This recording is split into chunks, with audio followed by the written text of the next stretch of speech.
Well, welcome back, guys, to our study on As a Man Thinketh. I hope you are enjoying this study as much as I am.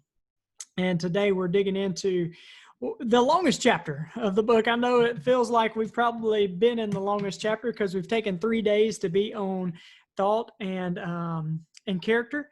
But today is actually the longest chapter in the book, the effect of thought on circumstance. And I really I like that title right there, the effect of thought on circumstance. When I read that, I'm like, what is the effect that thought has on our circumstances? So we're going to be digging into that, and we're going to look at what is the effect of thought on circumstance and some just awesome things. And let's just dive right on in, right? So let's go to line 87 on page 35.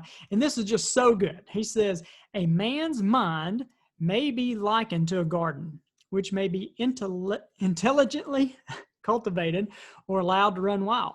But whether that cultivated or neglected, it must and will bring forth. If no useful seeds are put into it, then an abundance of useless weed seeds will fall therein and will continue to produce their own kind. And guys, there are just so many things we could comment on this, but what really stands out to me, I think there's a couple things really on line 89. The word will, right? But whether cultivated or neglected, it must and will. It will, right? It's not luck and chance. It will. And I think if you look on 90 and 91, the words, and he's got them italicized, the word put and fall, right? When I do one-on-one coaching, we talk about and discuss that, God willing, that in the next 365 days, your family is going to be surrounded by you, and you'll be surrounded by your family, and there'll be a cake and some candles, and it'll be your birthday, and you'll close your eyes and you'll make a wish and you blow out the candles, right? And sadly, for a lot of people, that's the only time that they do go inward and make a wish. And then they blow out their candle, right? But the idea of designing your life or having your life go by default, if no useful seeds are intentionally put in, then an abundance of useless weed seeds will just fall, kind of just fall right on in there, right? And if you're left with whatever kind of falls in, and I think what we're talking about here is he talks about our mind being likened to a garden, right? And I call this kind of, your mind is the fertile field of possibility.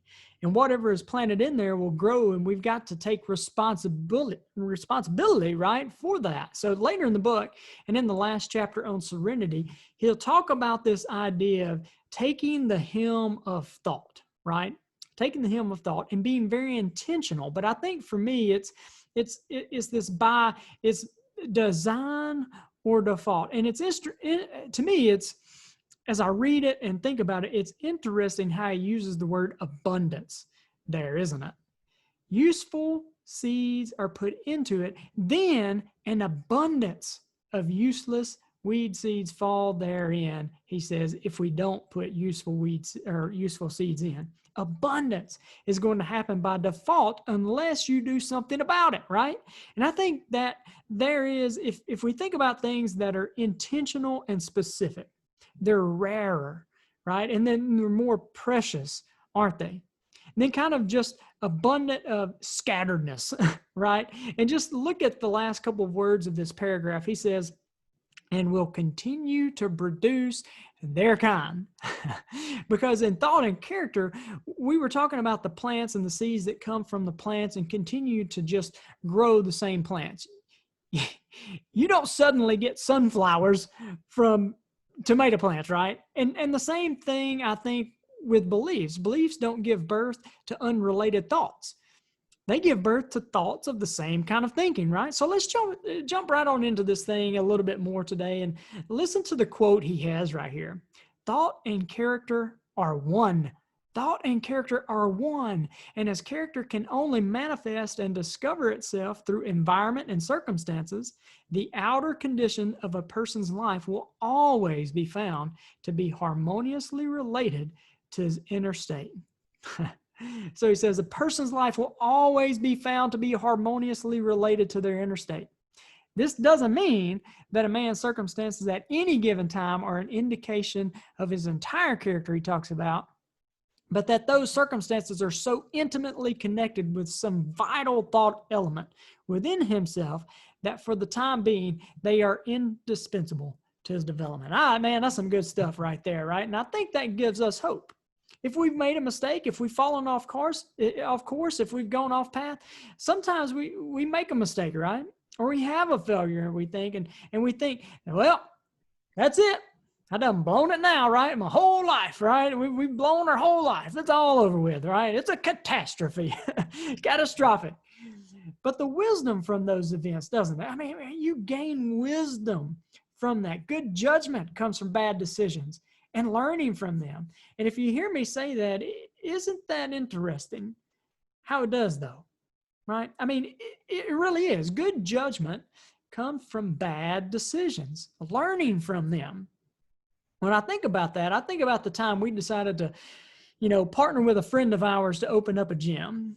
And we were really good friends. We saw a need and an opportunity, right? So got a friend, see a need, see an opportunity. And you guys that know me, you know I like the O word, opportunity.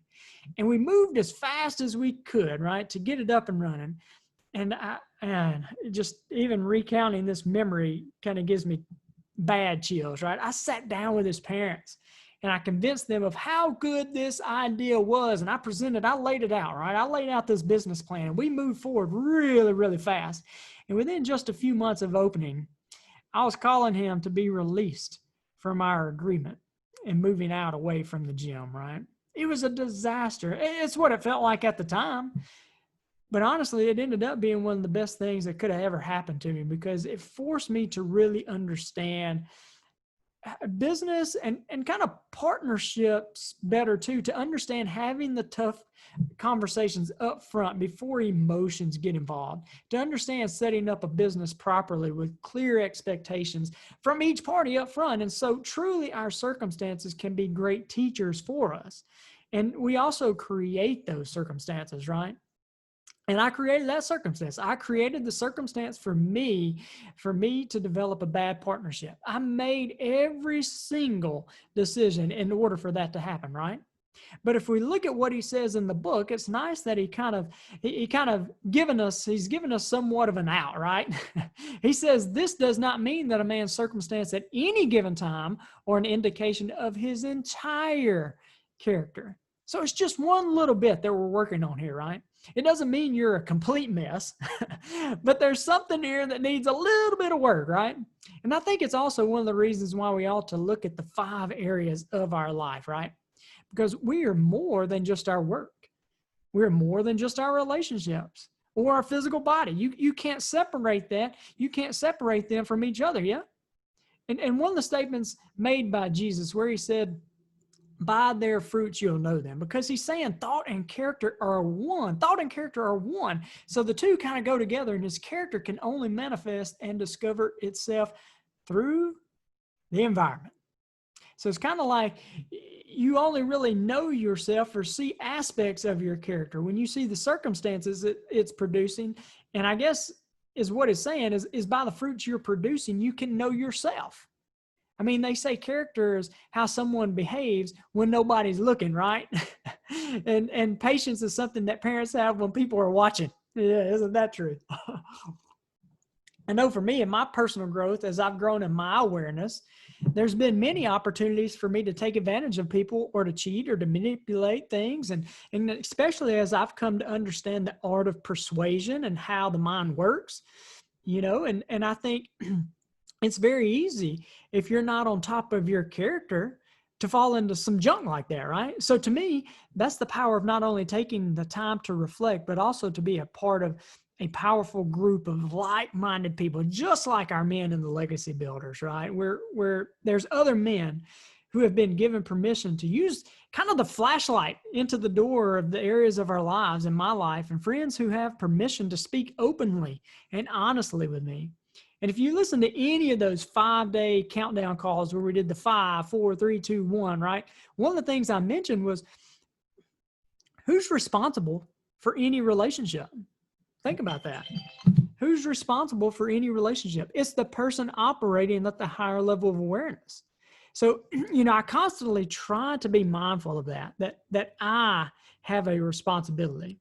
And so we look back at the book, and what he just said, here's what he's saying is character can only manifest and discover itself through the environment. It's through the conditions and circumstances of our life that we can really, we really do tune into who we really are and really have ourselves tested, right?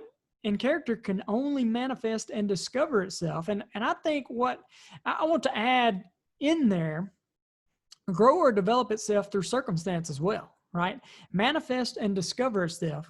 Then he says a person will always be found harmoniously related to his inner state. And I mean, isn't that true? I mean, I think this is where the false self, right? The false you kind of steps in. This is where people try to hide, We have a saying, you can spot a phony a mile away, right? It will show up sooner or later, right? Your character will reveal itself. It's only a matter of time. So let's go on over to page page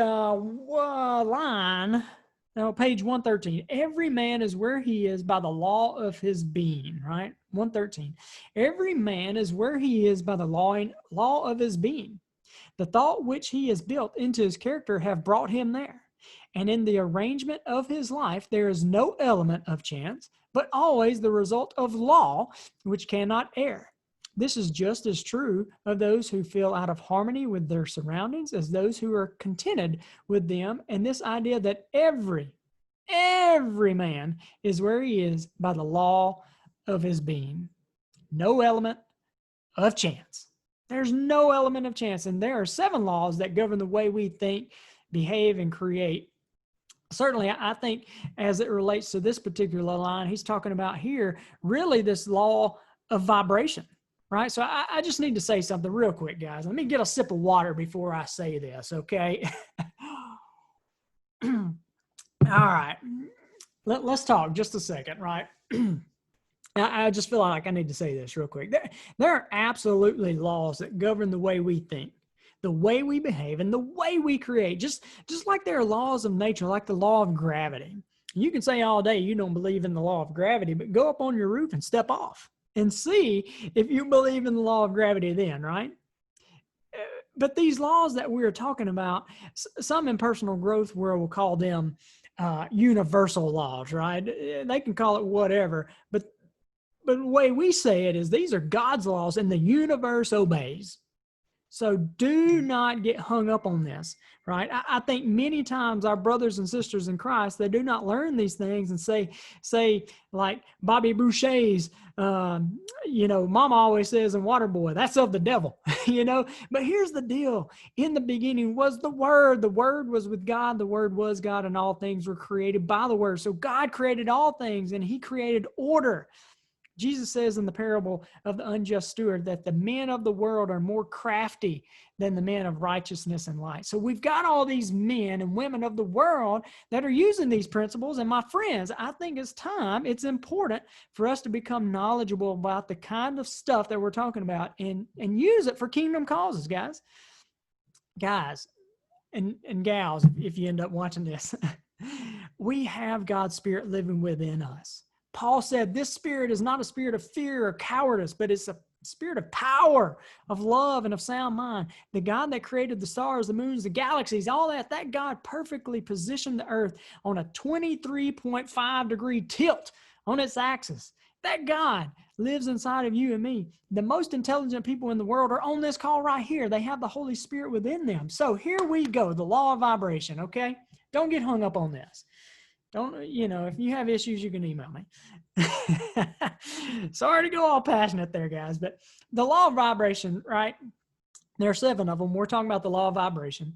The law of vibration tells us that everything in the universe has a calibrated frequency of vibration, that there's no such thing as inertia. There's no such thing as standing still. Everything's in this constant state of movement, from the smallest electron to the grossest form of matter.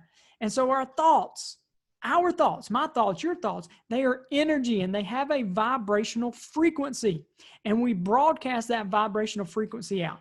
The intuition of another human being, the intuitive factor, can be picked up on these vibrational frequencies. And you know this. You know this.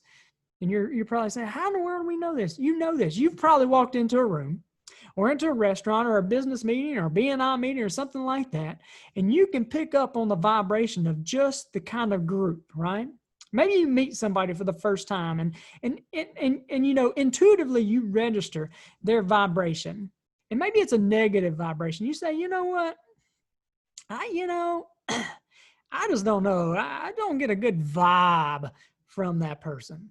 I don't get a good vibe from that person. Or there's times you know, where you've been in a new city, and we like to travel. We go into a new city and we'll open up the door of a restaurant. We'll walk in and take one step in and just say, nah, you know, it just doesn't feel right, right? It just doesn't have the right, you know, I don't know what it is, but just the vibe, just intuitively, I'm picking up on the vibrational frequency of that. And we've all probably experienced where you're thinking of someone and the phone rings, and this, again, this is your ability to tap into and tune into the frequency of another person. So your thoughts, the thoughts that you have a calibrated frequency. And that dominating thought, you're all day, you're constantly broadcasting that out.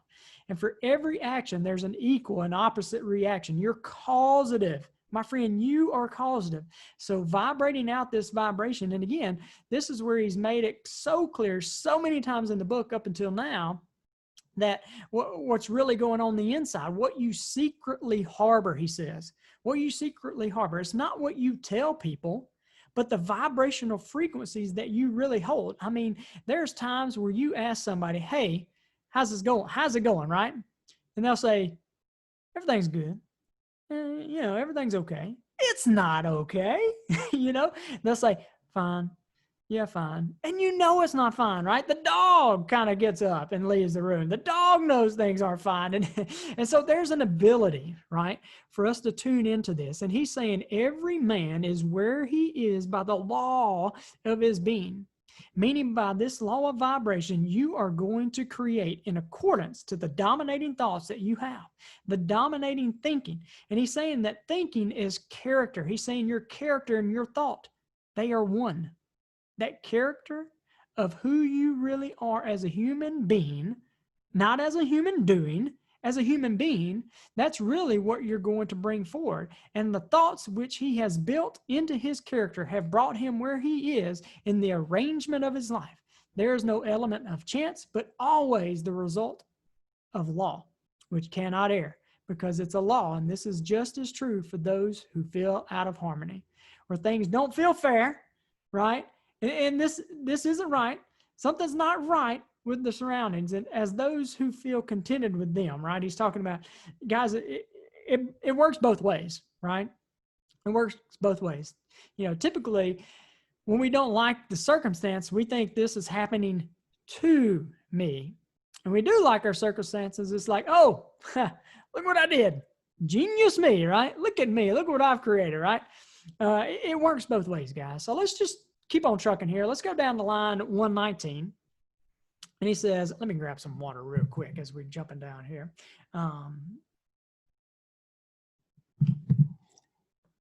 As the progressive and evolving being, man is where he is, that he may learn and grow. And that's going, you know, that's tough to take, isn't it? That's tough to take, especially when you're finding yourself in struggle and a fight. And I think really this begs to bring in faith, right? Because we don't understand. We need a bigger context for it all to make sense, for it to seem kind of fair, right? And this is what he says in the book: as he learns the spiritual lessons which any circumstance contains for him, it passes away and gives place to other circumstances. So it's interesting that even though we are experiencing life on this physical plane, and we have lessons of we have lessons of financial lessons, and we have lessons in this physical relationships that we have, and we have lessons and experiences in our physical body, he's saying that there's a spiritual lesson in all of that. Think about that. There's a higher purpose. There's a higher knowing, right? This is the idea that we've talked about previously, where we're simultaneously living on three planes of existence. We are spiritual beings, we've been gifted with an intellect, and we live in a physical body. Everything we experience in our physical body, everything we see in our physical world at one time was in the spiritual realm. Before there was this table that you hear me knocking on, it was first created in the mind of God. And then the idea was birthed into an idea, into the form of an idea, into the mind of man. And then that idea moved into physical form, or somebody had the idea and they rejected the idea and they didn't take action on it, right? And then they see it on TV and they say, oh, that was my idea, right? I've done that before. You have an idea and you don't take action on it. And sometime later you see somebody's doing it and it's like, they stole my idea, right? That was my idea. Somebody else took it, right? But everything we see in our physical world is created twice. First in the mind of an individual. And so he's saying here, as the progressive and evolving being, man is where he is so that he may learn and grow. I mean, that's the purpose, right? And we talked about this earlier when we said that the content of our life, this is what's showing up in our life, right? The content of our life is the curriculum through which we evolve, right? It's the stuff that we learn, and we know that when we're in the third grade math and when we're doing the third grade math, and we know that we're going to learn multiplication, right? We know that if we don't learn that curriculum, then we don't evolve. We don't get advanced to the fourth grade. We repeat. We get the opportunity to repeat the third grade again. And the same is true for our life as progressive and evolving beings. If we don't learn that lesson from whatever the circumstance has come to teach us, if we won't grow, if we'll hide and be a quitter, if we'll operate from some of those lower levels that Roddy and Paul talked about when they did the lessons on the 7 levels of character, you know, you go back and take a look on page 24, I think. If you're operating on those lower levels, how do you ever harvest the good of whatever those circumstances are? And go to page 24. How does the runaway, the quitter, the warrior, the superiors, how do we learn the spiritual lessons from those lower levels? You know, we don't. And so it's no wonder that we remain bound. We remain stuck in those circumstances, in the same conditions, again, happening again and again and again and again. And it really does feel like it's happening to us. And we never realize that we are causative. All right, what's the title of the chapter, right? Effect. The effect of thought on circumstances. And that we can affect the circumstances, and we can affect our circumstances, right? We can harvest the good from this. We can learn the spiritual lessons. We can learn the higher lessons for us in each and every situation. We can harvest the good. And it just never ends, does it?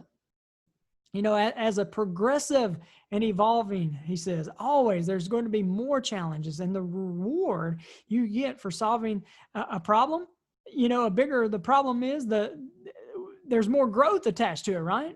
And something that I've learned is that most immature entrepreneurs, they're looking for things to go perfectly and to go smooth and not to have any problems. And for me, it's good when there's, you know, when I can find problems in the marketplace, because I know the bigger the problem, the bigger the opportunity. Because at the end of the day, the sale of everything is the solution to someone's problems, somebody else's needs or somebody else's want. And if it were easy, you know, lots of people could do it. And it would be valueless, right? It wouldn't be valuable, right? You want the tough. You know, you think about that. The tough to solve problems, they have a higher value, don't they? And you, my friends, you want to be a problem solver. You want to be able to do that. And so the more willing you are to participate, to grow, to challenge yourself, to take control, right? And truly be the causative force, the better it is for you. And here's one thing I've discovered is that a complaining customer is a great insight into how you can move your business forward, isn't it? I mean, you get so much from an angry customer complaining, because the ones who just don't say anything and they go somewhere else, you don't learn anything from them. It's the complaining customer. It's the challenge. You know, they challenge us to get better. And that's the one thing that certainly would challenge us to get better, right? And second off, you know, you think about a complaining customer, they'll give us an opportunity to be able to really earn and turn them into really loyal customers, right? because you know mistakes are going to happen and things aren't always going to be perfect. But how the company fixes that problem and how the company responds and how they resolve that issue, it matters. It really matters. And if you can take that complaint and you can go in and really serve that client and show them that you're taking it seriously and living out the character of taking responsibility, not blaming someone else, it makes, it's an opportunity, really. It's an opportunity to get in front of them when they're listening and they're paying attention and show them what you're really made of. So let's go on to line 137. 137. Oh, I love this. Ooh, this is good. Line 137. Ooh, guys, the soul attracts that which it secretly harbors. Man. And again, this is what we're talking about here. The dominating vibration that you're in. It's not what you've claimed. It's not what you tell people. That which it loves. And he also says that which it fears, right? It's the idea that we can have, faith is the wonderful attribute, right? It's wonderful. Well, it's when you have faith in the positive things, not so much when you have faith in your doubts, right? Many people have faith in their doubts, lots of faith in their judgments, lots of faith in their shortcomings, lots of faith in scarcity, right? He says right here, the soul attracts that which it secretly harbors, that which it loves and that which it fears. It reaches the height of its cherished aspirations, or falls to the level of the end. The desires and circumstances are the means by which the soul receives its own. Wow. That's powerful, guys. I love this when he says, which it secretly harbors, that which it loves, and also that which it fears. See, the thing you love is yours, isn't it? The thing you hate is yours. Because if what you hold in mind tends to manifest, what we dwell on tends to manifest. If it's thinking as a man thinketh, if we're holding in mind the things we love, then they are going to manifest, and there's a high likelihood that they are going to manifest. We hold in the mind the things that we hate and the things we fear intensely, then they probably are ours as well. If you think about that for different aspects of your life, like health, for example, do you love being healthy? Or do you hate being fat? Do you hate being poor, or do you love being prosperous? Where you're looking at the same thing, right? You think, but where your focus goes, your energy flows. Where is your focus and where is your intensity? And is it the thing you love or the thing you hate? And which is the higher vibration? When we're looking at that chart of 7 levels of character, they said that love is the highest frequency. And there's real power in choosing the love. The famous quote by his Mother Teresa, when she, I love this right here, when she was asked if she would, when she would march against the Vietnam War, and she said, "No, I will not. But if you have a march for peace, that I would lead." Man, that's so good. It's where you put your focus, isn't it? What's your unconscious in your conscious mind? What's unconscious? Are you turning your back on what you don't want and moving towards what you do want? Or are you trying to back away from what you don't want, but thinking about it all the time and being drawn to it, right? That's so good. I mean, there's just so much in this chapter. And of course, in this chapter, he begins to talk about the soul. If you go down the line, 158, this is what he says. A man does not come to the almshouse or jail by the tyranny of fate or circumstance, but by the pathway of groveling thoughts and base desires. Nor does a pure-minded man fall suddenly into crime by stress or mere external force. The criminal thought had long been secretly fostered in the heart, and the hour of opportunity revealed its gathered power. Circumstance does not make the man. It reveals himself to himself. No such conditions can exist as descending into a vice and its intended suffering apart from vicious inclinations, or ascending into virtue and its pure happiness without the continued cultivation of virtuous aspirations. And man, therefore, is the Lord and master of thought, is the maker of himself, the shaper and author of environment. Even at birth, the soul comes to its own. And through every step of its earthly pilgrimage, it attracts those combinations of conditions which reveal itself, which are reflections of its own purity or impurity, its strength and its sweetness. Men do not attract that which they want. They attract that which they are. Wow. Man, there's so much there, isn't there? I mean, I think that really is the chapter on thought and circumstance, right? It is that circumstances really does reveal ourselves. This is why I think it's so important that as you go through this study with us, that you really take the time to take self-inventory of kind of where you're at. To inventory not only where you're at in the physical world, but where are you at in your thinking life, right? What are your triggers? What is that inner dialogue? You are having a conversation all the time, right? When you're driving to and from work, when you're out playing with the kids, when you're on an airplane, whatever it is, when you're in the gym, when you're on the treadmill, when you're working out, when you're taking the run, right? You are in your head and there's a dialogue. And again, we could chalk it up as this kind of mental energy, but every one of those thoughts is a spark, right? It has creative power, and the combination of those, the composite of all those, begin to create the dominant energy of what we think. Men do not attract that which they want, but that which they are. Guys, that is so important.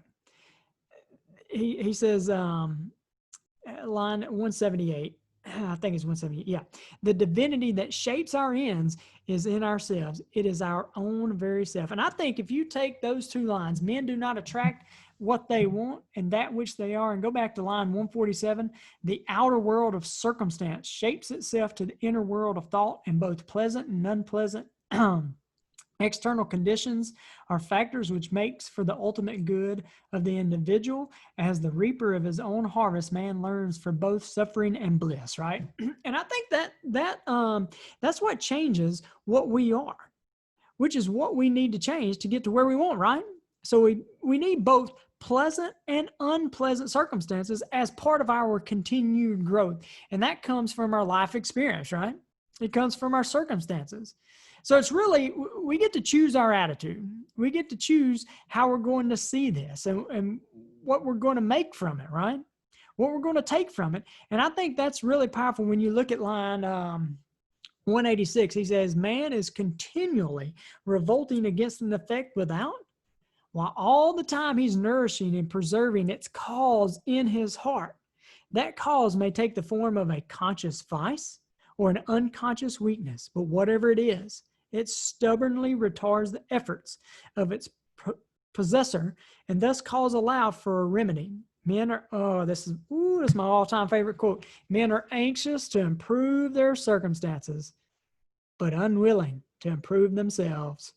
They therefore remain bound. One of my all-time favorite quotes right there, guys.